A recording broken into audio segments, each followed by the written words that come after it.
জানিয়েছি যে আগামী 15ই নভেম্বর অবধি আমরা অপেক্ষা করব। 15ই নভেম্বরের মধ্যে যদি সরকার অনিয়মিত কর্মচারীদের দীর্ঘদিনের ন্যায্য দাবিগুলো পূরণে কোনো কার্যকরী সদর্থক ভূমিকা গ্রহণ না করে, তাহলে আমরা 15ই নভেম্বরের পর ত্রিপুরা রাজ্যের অনিয়মিত কর্মচারীরা 40,000 অনিয়মিত কর্মচারী তাদের পরিবার পরিজন স্বজনদের নিয়ে বৃহত্তর আন্দোলনে নামবে। প্রথমত বিধানসভায় অর্থমন্ত্রী যা বলেছেন, কাগজে যা দেখলাম, এটা তো কোনো সরকারের কথা হতে পারে না।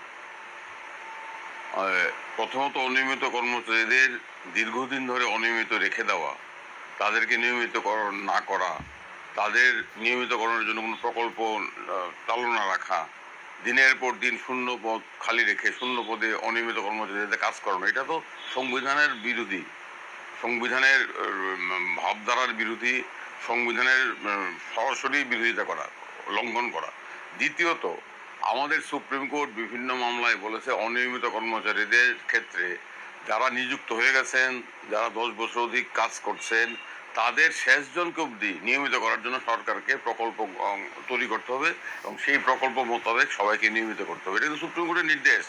এখন রাজ্য সরকার অর্থমন্ত্রী যেটা বলেছেন সেটা সুপ্রিম কোর্টের নির্দেশ লঙ্ঘন করছেন।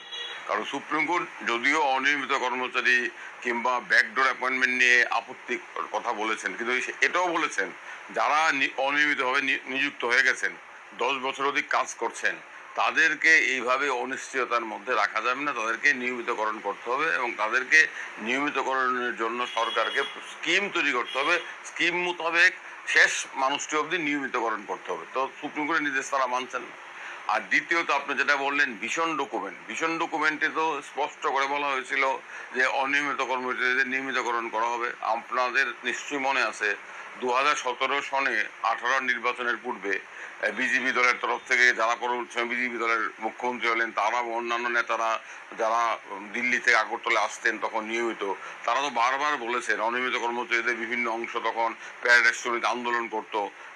সেই সমস্ত আন্দোলন মঞ্চে গিয়ে বিজেপি দলের তরফ থেকে স্পষ্ট ভাষায় কোনো রকম দ্বিধা না রেখে বলা হয়েছিল সমস্ত অনিয়মিত কর্মচারীদের ডাবল ইঞ্জিন সরকার এসে নিয়মিত করবে এবং ভীষণ ডকুমেন্টে প্রতিশ্রুতি ছিল এবং রাজ্যের অনিয়মিত কর্মচারীদের একটা বিরাট অংশ এই প্রতিশ্রুতিতে বিশ্বাস করেছিল।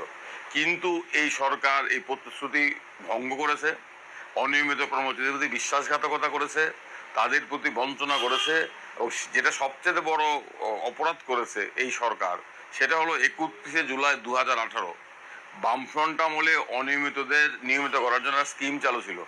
একটা প্রকল্প ছিল 10 বছর হয়ে গেলে অনিয়মিতকরণের দাবি হয়ে যায়, তাদেরকে নিয়মিতকরণ করার সরকার একটা সিদ্ধান্ত ছিল। বামফ্রন্ট আমলে অনেককে নিয়মিতকরণ করা হয়েছে, কিন্তু অনেককেই করা হয়নি। যাদের নিয়মিতকরণ করা হয়নি তারা আদালত এসে বলতে পারতো, দেখুন আদালত, মাননীয় আদালত, সরকারের নীতি আছে 10 বছর নিয়মিতকরণ করা হবে, অমুককে করা হয়েছে, আমাকে করা হয়নি। তখন আদালত বলতো, সরকার তুমি তোমার নীতি, তোমার প্রকল্প, তোমার স্কিম কার্যকর করো, সবাইকে করতে হবে, যিনি আদালত এসেছেন তাকে করতে হবে। এই যে আদালতে আসার ভিত্তি, সেটাকে হরণ করা হলো 31 জুলাই 2007-8 সন থেকে অনিয়মিত কর্মচারীদের নিয়মিতকরণ করা, পার্ট টাইম কর্মীদের DRW করা, ফার্ম ওয়ার্কার, পার্মানেন্ট লেবারদের ফার্ম ওয়ার্কার করা, এই সমস্ত সার্কুলারগুলোকে রাজ্য সরকার বাতিল করে দিল। বাতিল করে বললো আমরা একটা we shall bring more transparent and inform circular, কিন্তু এখন অব্দি আনেনি।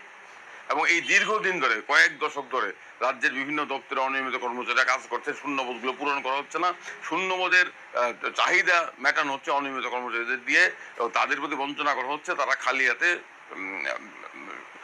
অবসরে চলে যাচ্ছেন। এই পরিপ্রেক্ষিতে ত্রিপুরা অনিয়মিত কর্মচারী শহরে বৃহত্তম মিছিল করেছিল। আমরা রাজ্যের মুখ্য সচিবের কাছে ডেপুটেশন দিয়েছিলাম। মুখ্য সচিব মহোদয় আমাদের দাবিগুলোর যৌক্তিকতা স্বীকার করে বলেছিলেন যে অনিয়মিত কর্মচারীদের নিয়মিতকরণের প্রশ্নে উনি সদর্থক ইতিবাচক ভূমিকা গ্রহণ করবেন, কিন্তু গত 3 মাসে কোনো ভূমিকা গ্রহণ করেনি।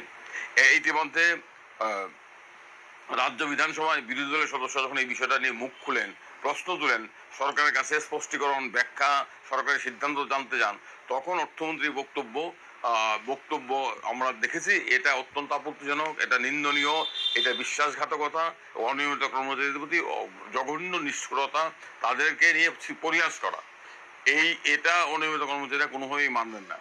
আমরা ত্রিপুরা অনিয়মিত কর্মচারী মঞ্চ মুখ্য সচিবকে গত 19শে আগস্ট চিঠি দিয়ে জানিয়েছি যে আগামী 15ই নভেম্বর অবধি আমরা অপেক্ষা করব।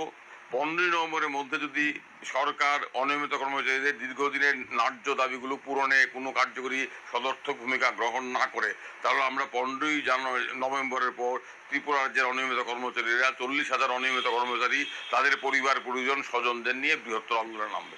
এবং রাজ্য সরকারের অর্থমন্ত্রীর ঘোষণা থেকে স্পষ্ট, এই রাজ্য সরকারের কাছ থেকে অনিয়মিত কর্মচারীদের পাওয়ার আর কিছু নেই। এটা একদিকে ভালো হয়েছে, দুধ কা পানি, পানি কা দুধ, সব পরিষ্কার হয়ে গেছে। সরকারের ভূমিকা কি?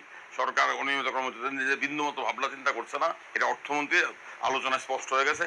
আমরা তবু বলবো সরকারের কাছে, মুখ্যমন্ত্রীর কাছে আবেদন করব, আপনারা আপনাদের প্রতিশ্রুতি রক্ষা করুন, সাংবিধানিক দায়িত্ব পালন করুন, অনিয়মিত কর্মচারীদের ন্যায্য দাবি মানুন, তাদেরকে নিয়মিতকরণ করার জন্য পদক্ষেপ গ্রহণ করুন।